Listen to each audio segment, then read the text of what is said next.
وزیر مملکت فاروق حبیب election commission کے باہر اس وقت میڈیا سے گفتگو کر رہے ہیں۔ اجلاس جو ہے وہ ہو چکے ہیں اور Peoples Party U S A کے نام سے LLC بنا رکھی ہے۔ PMLN نے UK میں پرائیویٹ لمیٹڈ کمپنی بنا رکھی ہے۔ USA کے اندر بھی ان کی لمیٹڈ لائبلٹی کمپنی ہے، LLC ہے۔ اور یہ بھی سب کے علم میں ہے کہ بینظیر بھٹو شہید کی کتاب میں نواز شریف کے اوپر اسامہ بن لادن سے پیسے لے کر ان کی حکومت گرانے کے حوالے سے لکھا ہوا ہے۔ ان کی تاریخ ہے کہ یہ جہاں سے بھی پیسہ آتا تھا کیونکہ پیسے کے پجاری تھے، جہاں سے بھی پیسہ آتا تھا کیونکہ پیسے کے پجاری تھے، جہاں سے بھی پیسہ آتا تھا اس پیسے کو باخوشی جو ہے وہ وصول کرتے تھے۔ اور ان کے اکاؤنٹس کے اندر 5 کروڑ 10 کروڑ 15 کروڑ کی جو بڑی بڑی موٹی رقوم ہے، ان رقوم کا آج تک انہوں نے کوئی حساب جو ہے وہ اسکروٹنی کمیٹی کے سامنے نہیں رکھا، جس میں یہ معلوم پڑ سکے کہ یہ پیسے جمع کروانے والے کون سے ایسے لوگ ہیں جنہوں نے ان کے پاس پیسے جمع کروائے ہیں۔ اور یہ سپریم کورٹ کا فیصلے کی روشنی میں سمجھتا ہوں کہ جو حنیف عباسی کیس میں آیا تھا کہ الیکشن کمیشن کو ڈائریکشن دی گئی تھی کہ ان کی یہ ڈیوٹی ہے، ذمہ داری ہے کہ انہوں نے تمام پارٹیز کی کھاتوں کی جانچ پڑتال کرنی ہے۔ اور الیکشن کمیشن نے اکبر ایس بابر کو یہ ڈیسیژن دیا تھا کہ وہ PTI کے جو اکاؤنٹس جمع کروائے گئے ہیں ان اکاؤنٹس کو الیکشن کمیشن کے اندر بیٹھ کر چارٹرڈ اکاؤنٹنٹ فائنینشیل انالسٹ کو ساتھ بیٹھ کے ان اکاؤنٹس کو دیکھ سکتا ہے۔ تو ہم نے بھی وہی پٹیشن جو ہے وہ الیکشن کمیشن کے سامنے جمع کروائی، کیونکہ یہ 3 کیس PTI PMLN اور پیپلز پارٹی کا ساتھ چل رہے ہیں اور ایک ہی اسکروٹنی کمیٹی ان کی اسکروٹنی کر رہی ہے۔ اور اسی قانون کے تحت جو پولیٹیکل پارٹیز آرڈر 2002 کے قوانین کے تحت 2013 2014 2015 کے ان کے اکاؤنٹس کی اسکروٹنی ہو رہی ہے، تو ہم نے بھی وہی عدالت سے حکم نامہ کی درخواست کی ہے کہ ہمیں بھی PMLN اور پیپلز پارٹی کے جو قوانین ہیں، جو ان کے قوانین ان پر بھی وہی لاگو ہوتے ہیں، ان پر بھی وہی اپروچ لاگو ہوتی ہے، تو ہمیں بھی ان کے اکاؤنٹس جو ہیں وہ دیکھنے کی جائے۔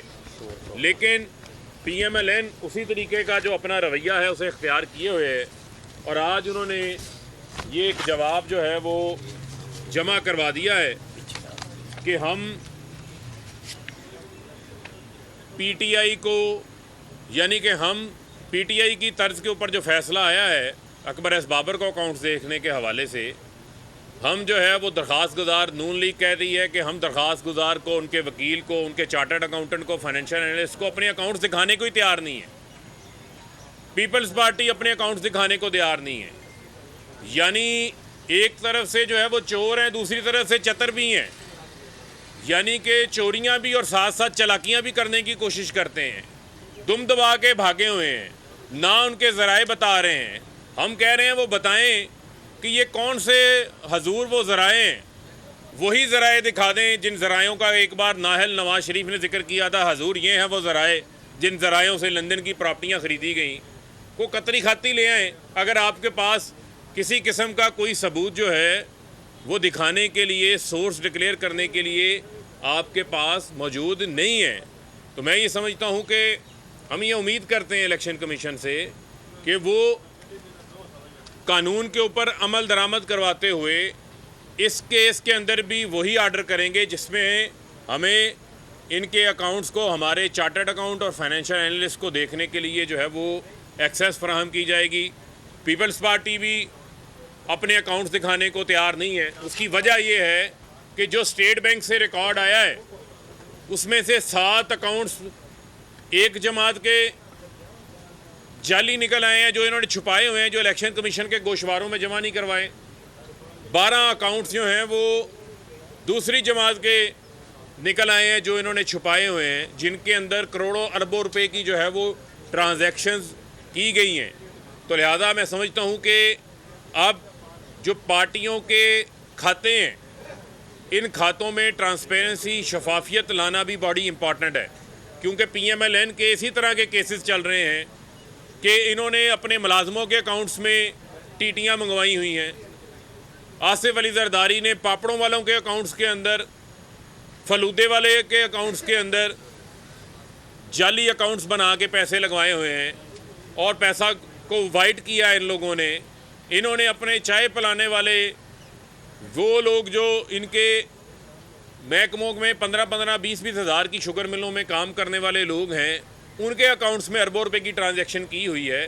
تو انہوں نے اپنی پارٹی اکاؤنٹس کو بھی پیسے کو، وہ پیسہ جو ممنوعہ ذرائع سے آیا ہوا ہے، اس پیسے کو بھی انہوں نے اپنی پارٹی اکاؤنٹس کے اندر وصول کیا ہوا ہے. تو لہذا اس کی میں سمجھتا ہوں جو طے اس تک پہنچنا جو ہے وہ بڑا ضروری ہے، اور یہ الیکشن کمیشن کی بھی ذمہ داری ہے کہ وہ قانون کے اوپر عمل درآمد کریں اور ایک جیسا ہی آرڈر جو ہے وہ ہونا چاہیے. اگر ہم 40,000 ڈونرز کا ریکارڈ جمع کروا سکتے ہیں، 16 والیوم ہم نے ریکارڈ کے جو ہے وہ جمع کروائے ہیں، PMLN نے اور پیپلز پارٹی نے تو 16 صفحے ریکارڈ کے نہیں جمع کروائے. تو لہٰذا اب ان کی یہ چلاکیاں نہیں چلیں گی. اور مجھے یہ امید تھی کہ آج پتہ چلا ہے کہ اپوزیشن کا جو ہے ایک وفد الیکشن کمیشن میں چیف الیکشن کمشنر کو ملنے آیا ہوا ہے. چلے انہیں بھی الیکشن کمیشن کی یاد آ گئی، اچھی بات ہے. میں تو یہ امید کر رہا تھا کہ یہ اپنے کیس میں آئیں گے اور یہ PMLN بھی کہے گی کہ یہ جناب ثبوتوں کا ڈھیر ہے ہمارے پاس، یہ ہمارے پاس ڈاکومنٹس ہیں، ذرائع ہیں، یہ ہمارا جو فارن فنڈنگ کا کیس ہے اس کی ہم جسٹیفیکیشن کے لیے لے کر آئے ہیں. پیپلز پارٹی سے بھی مجھے یہی امید تھی، لیکن افسوس کہ وہی 4 سالہ جو ان کا یہ بیانیہ ہے کہ ہمارے پاس کوئی ریکارڈ نہیں ہے، کوئی ذرائع جمع کروانے کو نہیں ہے، وہ یہ شو کر رہے ہیں. اور میں یہ سمجھتا ہوں کہ وہ ٹھپا مافیا جو اس ملک میں چاہتا ہے کہ انتخابات جو ہیں وہ صاف شفاف نہ ہو، وہ EVM کی مخالفت کر رہا ہے. اور وہی لوگ ہمیشہ جو ہیں وہ دھاندلی کی پیداوار رہے ہیں، وہی لوگ ہمیشہ جو ہے وہ دھاندلی کے بینیفیشری رہے ہیں. اور جو مین آبجیکٹیو ہے، الیکشن کمیشن آئینی ادارہ ہے، آئینی ادارے کا احترام جو ہے وہ اپنی جگہ کے اوپر موجود ہے، اور پاکستان کے آئین کے اندر موجود ہر ادارے کا اپنا اپنا احترام ہے. لیکن الیکشن کمیشن کی ذمہ داری بھی آئین کے آرٹیکل 218 کے اندر بڑی واضح لکھی ہوئی ہے کہ آپ نے صاف اور شفاف انتخابات کروانے ہیں. تو یہ سوال جو ہے قوم بھی جاننا چاہ رہی ہے کہ ہمارے ملک کے اندر جو ہے وہ صاف اور شفاف انتخابات کیوں نہیں ہو رہے. یہ پارٹیاں، پیپلز پارٹی، نون لیگ 30-40 سال سے 3 باریاں انہوں نے لی ہیں. کوئی انتخابات کو صاف شفاف کروانے کے حوالے سے انہوں نے کوئی عملی قدم لیا؟ ہم تو اگر کوئی کام کر رہا ہے اصلاحات کے اوپر تو وہ حکومت کر رہی ہے، حکومت اصلاحات لانا چاہ رہی ہے کہ انتخابات جو ہیں وہ صاف شفاف ہو. کرکٹ میں عمران خان نیوٹرل امپائر لے کر آئے تھے، لیکن یہاں پر اپوزیشن مخالفت، جنہوں نے EVM دیکھی نہیں، دیکھے بغیر اس کی مخالفت شروع کر دی. ٹیکنیکل ایویلیویشن کمیٹی کی میٹنگ جو ہے وہ الیکشن کمیشن کی، وہ پہلا اجلاس 8 سپٹمبر کو ہوتا ہے. دوسرے اجلاس کی مجھے جو اطلاعات تھی وہ 15 سپٹمبر کو سماعت تھی، آج اسے ہونا تھا. اس سے قبل جو اعتراضات سامنے آئے وہ اعتراضات وہی ہیں جو الیکشن کمیشن کی انتخابات کے اندر ہر بار پیش آتے ہیں، وہ جو موجودہ انتخابی نظام ہے اس کے اندر بھی پیش آتے ہیں. اور وہ 27 کے قریب ایسے اعتراضات ہیں جو اپنی کیپیسٹی کے متعلق ہیں. تو لہٰذا جو آبجیکٹیو ہے وہ صاف اور شفاف انتخابات ہیں. آپ نوٹسز جاری ہوتے ہیں، ہمیں بے شمار بار سوالات اٹھتے ہیں کہ یوسف رضا گیلانی کے بیٹے کی ویڈیو سامنے آتی ہیں سینٹ کے انتخابات کے اوپر، اس کے اوپر ہمیں بار بار آ کے درخواستیں دینا پڑتی ہیں، بار بار آ کے پرسو کرنا پڑتا ہے.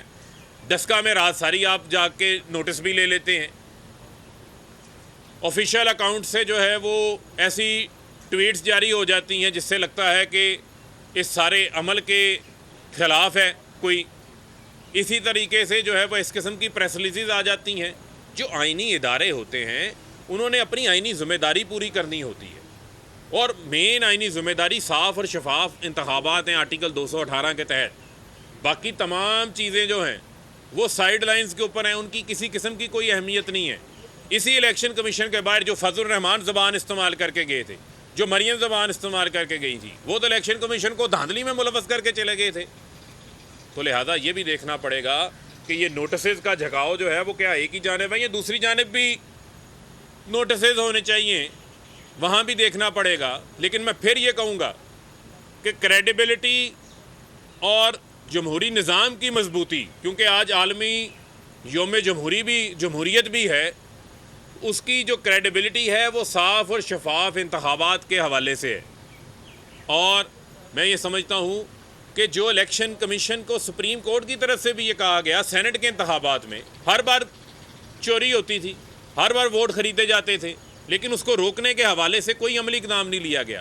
اپوزیشن کی طرف سے کوئی تجویز نہیں آئی، opposition open traceable ballot کی بات کر کے بھاگ گئی، انہوں نے کوئی اس کے اوپر کام نہیں کیا۔ تو لہٰذا ہم تو آپ کی مدد کر رہے ہیں، آپ کو فیسیلیٹیٹ کر رہے ہیں۔ آپ اس کے اندر اگر کوئی ٹیکنیکل سائٹ کے اوپر اعتراض ہے تو وہ ministry of science and technology اس کو پورا کرے گی، دنیا کے اور ایکسپرٹ ہیں، آپ تسلی کریں، کیونکہ الیکشن ایکٹ کی شک نمبر 103 میں ای وی ایم کا پائلٹس کا لکھا گیا ہے۔ اوورسیز بیرون ملک پاکستانی جو اس ملک میں $30 بلین انہوں نے پچھلے سال بھیجوائے ہیں، اس سال اس سے بھی زیادہ بھیجیں گے انشاءاللہ، ان کو ووٹنگ رائٹ دینے کا معاملہ ہے۔ الیکشن ایکٹ 2017 کی شک نمبر 94 میں لکھا ہوا ہے کہ آپ نے اس کے لیے بھی پائلٹس کرانے ہیں۔ کتنے پائلٹس ہوئے ہیں؟ ان پائلٹس میں جو چیزیں سامنے آئیں ان کو دور کرنے کے حوالے سے کیا اقدامات کیے گئے ہیں، ان تمام چیزوں کے اوپر اگر ہم دیکھیں تو ایک لمبی خاموشی نظر آتی ہے۔ تو لہٰذا میں الیکشن کمیشن آئینی ادارہ ہے، اس سے یہ درخواست کروں گا کہ آپ اس کے اوپر فوکس کریں، آپ صاف اور شفاف انتخابات کو بنانے کے حوالے سے اس کے اوپر جو ہے وہ فوکس کریں، اور ڈیبیٹ پھر جو ہے وہ دوسری جانب جو ہے وہ چل پڑتی ہے۔ اور میں سمجھتا ہوں کہ پھر جو کوشش کر رہے ہیں صاف اور شفاف انتخابات کے حوالے سے، اس عمل کو میں سمجھتا ہوں کہ سب کو سپورٹ کرنا چاہیے۔ وزیر مملکت فاروق حبیب میڈیا سے گفتگو کر رہے تھے، جس میں انہوں نے کہا کہ ہمارا آبجیکٹو صرف صاف اور شفاف الیکشن ہے۔